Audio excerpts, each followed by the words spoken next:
कभी ये सोचा है कि हम सब यहाँ क्यों हैं?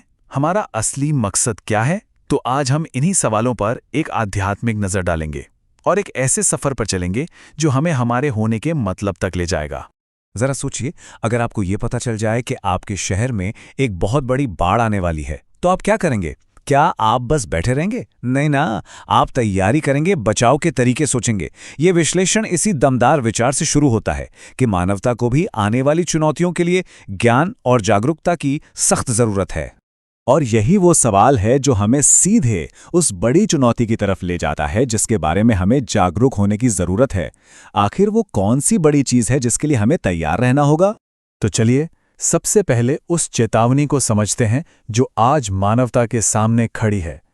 ये जानना बहुत जरूरी है कि हम असल में किस मुश्किल का सामना कर रहे हैं।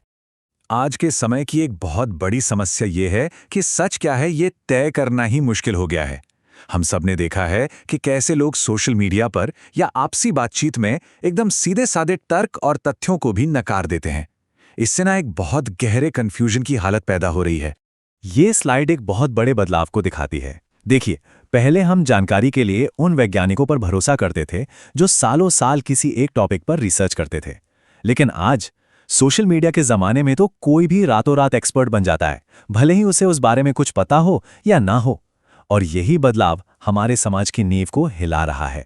और अगर इस कंफ्यूजन और अस्थिरता को ठीक नहीं किया गया तो उसके ये गंभीर नतीजे हो सकते हैं। ये कोई भविष्य की डरावनी कहानी नहीं है, बल्कि ऐसे बदलाव दुनिया के कई हिस्सों में दिखने भी लगे हैं। लेकिन इन सारी चुनौतियों के बावजूद एक उम्मीद भी है। हमें यह याद दिलाया जाता है कि इस सब के पीछे एक बहुत बड़ा मकसद है, एक कॉस्मिक मिशन। चलिए अब पृथ्वी के इस महान मिशन को समझते हैं।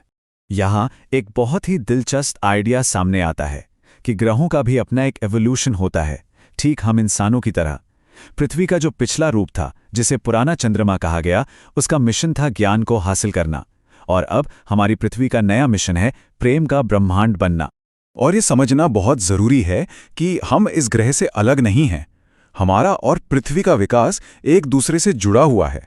हमारे हर एक्शन, हर सोच का असर इस धरती पर पड़ता है, जो हमारा घर है और जहां हमें बार बार वापस आना है। प्रेम का ये जो महान मिशन है, वो एक ऐसी चीज से जुड़ा है जो हम इंसानों को पूरे ब्रह्मांड में एकदम यूनिक बनाती है। चलिए जानते हैं कि वो क्या है। देखिए, स्वतंत्रता हमें विरासत में नहीं मिली है। इसे पाने के लिए हमें एक मुश्किल रास्ते से गुजरना पड़ा, जहां हमें अपने फैसले खुद लेने थे, बिना किसी की मदद के। अज्ञानता और गलतियों से भरे इसी रास्ते ने हमें असल में आज़ादी की कीमत सिखाई है। ये बात कितनी पावरफुल है, ये इन दोनों आइडियाज को जोड़ देती है। सच्चा प्रेम तो सिर्फ वही हो सकता है जहां चुनने की आज़ादी हो। अगर किसी को प्रेम करने का हुक्म दिया जाए तो वो प्रेम थोड़ी हुआ, वो तो मजबूरी है। तो ये पूरी विकास की यात्रा आखिर दिखती कैसी है? हमारे पास इसका एक पूरा कॉस्मिक रोड मैप है जो ये दिखाता है कि हम कहाँ से आए हैं और कहाँ जा रहे हैं। जैसा कि इस टाइमलाइन पर दिख रहा है, हमारी कहानी सिर्फ कुछ हजार साल पुरानी नहीं है, बल्कि ये तो अरबों साल लंबी है। हमारे फिजिकल शरीर के बनने से लेकर हमारे आखिरी आध्यात्मिक विकास तक ये एक कमाल की यात्रा है। और ये स्लाइड हमें दिखाती है कि भविष्य में क्या मुमकिन है। हम धीरे धीरे न सिर्फ अपने विचारों पर, बल्कि अपनी जीवन ऊर्जा और आखिर में अपने फिजिकल शरीर पर भी पूरा कंट्रोल हासिल कर लेंगे। ये इंसान की काबिलियत की सबसे ऊंची उड़ान होगी।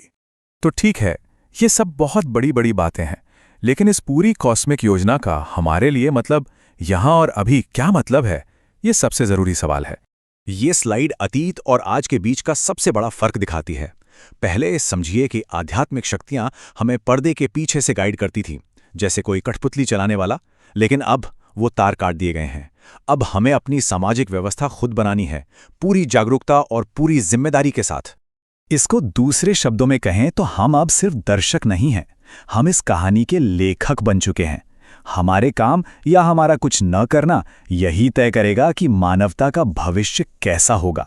तो देखिए, ज्ञान हमारे सामने है, रास्ता हमें दिखा दिया गया है। अब सवाल बस ये है कि क्या हम उस रास्ते पर चलने का सचेत फैसला लेंगे या नहीं। चॉइस पूरी तरह से हमारी है।